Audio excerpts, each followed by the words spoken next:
Le Front commun PPACI, PDCI, RDA tient à attirer l'attention de l'opinion nationale et internationale sur la dérive autoritaire et ségrégationniste à laquelle se livre le régime, en utilisant des institutions républicaines pour réprimer les libertés fondamentales des Ivoiriens, en particulier celles de l'opposition. Nous dénonçons avec fermeté l'instrumentalisation du Conseil national de sécurité, CNS, dont le fonctionnement actuel constitue une menace grave pour la cohésion nationale. Il convient de rappeler que le CNS a été créé par le décret numéro 2012-786 du 8 août 2012, avec pour mission de coordonner la sécurité intérieure et extérieure, de définir les priorités stratégiques du secteur de la sécurité, d'informer et conseiller le chef de l'État, de prévenir toute menace aux intérêts vitaux de la nation, de veiller à la coordination entre ministères compétents et de superviser le système national de renseignement. Aucune de ces missions ne lui confère le droit de piétiner la Constitution, ni de réprimer les manifestations pacifiques organisées par l'opposition. L'article 20 de la Constitution ivoirienne est clair. Les libertés d'association, de réunion et de manifestation sont garanties par la loi. Or, le CNS s'est arrogé le pouvoir de trier entre les bonnes manifestations, celles du pouvoir, qu'il autorise et encadre, et les mauvaises, celles de l'opposition, qu'il interdit, réprime ou menace d'interdiction. Cette dérive est d'autant plus inacceptable que rien, absolument rien, ne permet d'affirmer que les manifestations de l'opposition représenteraient une menace à l'ordre public.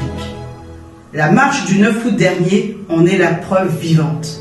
Des centaines de milliers d'Ivoiriens ont marché dans le calme, dans la dignité, sans aucun incident.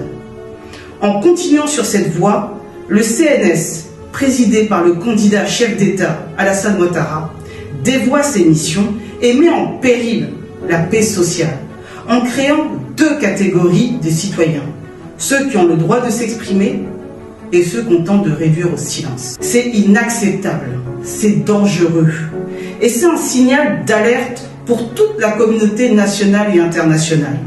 Face à cette situation, et suite à la répression violente de la marche du 11 octobre dernier, les Ivoiriens ont commencé à se mobiliser d'eux-mêmes, à travers des marches spontanées à Gagnoa, Daloa, Bonoua, Alépé et dans bien d'autres localités du pays. Nous saluons leur courage, condamnons la répression et affichons notre soutien total à ces initiatives populaires.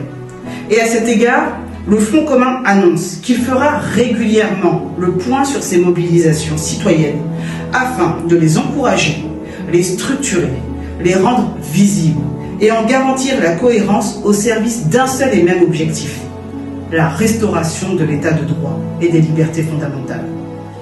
Aux forces de l'ordre, nous rappelons avec gravité que l'exécution d'un ordre manifestement illégal ne protège d'aucune responsabilité, ni devant le droit national et encore moins devant le droit international.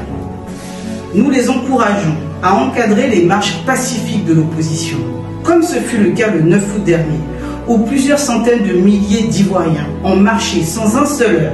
Ces manifestants ne demandent qu'à pouvoir s'exprimer librement, comme les partisans du RHDP. Le droit de manifester ne doit pas être un privilège réservé qu'aux partisans du pouvoir. Tant que cette discrimination persistante perdurera, le peuple ivoirien continuera de marcher. Et nous continuerons de l'accompagner.